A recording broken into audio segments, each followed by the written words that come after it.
Hello, welcome to another video. അപ്പോൾ നമ്മുടെ ഇന്നത്തെ സ്പെഷ്യൽ ഐറ്റം എന്ന് പറയുന്നത് മുന്തിരിക്കൊത്താണേ.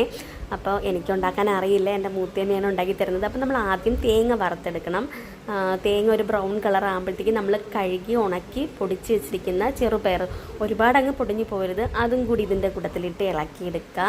എന്നിട്ട് തീ ഓഫ് ചെയ്യുക. ഇതിൻ്റെ ചെറുതായിട്ട് ചൂടൊന്ന് മാറി വരുമ്പോഴത്തേക്ക് നമ്മൾ ശർക്കര പാനി കാച്ചി വെച്ചിട്ടുണ്ട്, അതും കൂടി ആഡ് ചെയ്ത് കൊടുക്കണം.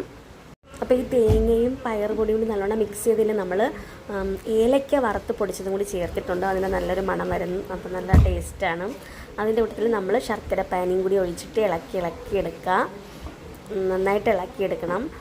ചൂട് പോയതിന് ശേഷം നമുക്കിത് ഉരുട്ടിയെടുക്കാൻ പറ്റുള്ളൂ. അതും ചെറു ചൂടോട് കൂടിയാണ് ഇത് ഉരുട്ടിയെടുക്കുന്നത്. അപ്പോൾ നല്ല തിളച്ചിരിക്കുന്ന ശർക്കര പാനി ആയതുകൊണ്ട് കുറച്ചുകൂടെ കട്ടിയാവണമായിരുന്നു പാനി. കാരണം ആദ്യം നമ്മൾ ഉരുക്കി വെച്ചപ്പോഴത്തേക്ക് ഒരുപാട് കട്ടിയായിപ്പോയി. പിന്നെ വീണ്ടും കുറച്ചുകൂടി ലൂസാക്കി എടുത്തപ്പോൾ കുറച്ച് വെള്ളം കൂടിപ്പോയി. അത്ര ആവാൻ പാടില്ലെന്നാണ് മുത്തമ്മ പറഞ്ഞത്. എന്നിട്ട് നമ്മൾ കുഞ്ഞു കുഞ്ഞു ബോൾസായിട്ട് ഉരുട്ടി. അപ്പോൾ ഞാൻ ഉരുട്ടിയ ബോൾസ് കുറച്ച് വലുതായിപ്പോയി എന്ന് പറഞ്ഞു.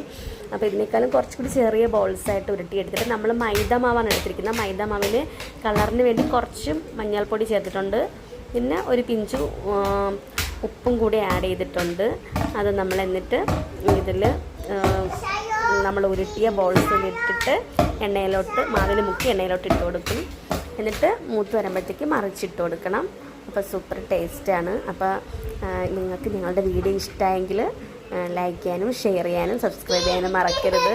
അപ്പോൾ ഇതാണ് ഞങ്ങളുടെ മുന്തിരിക്കൊത്ത.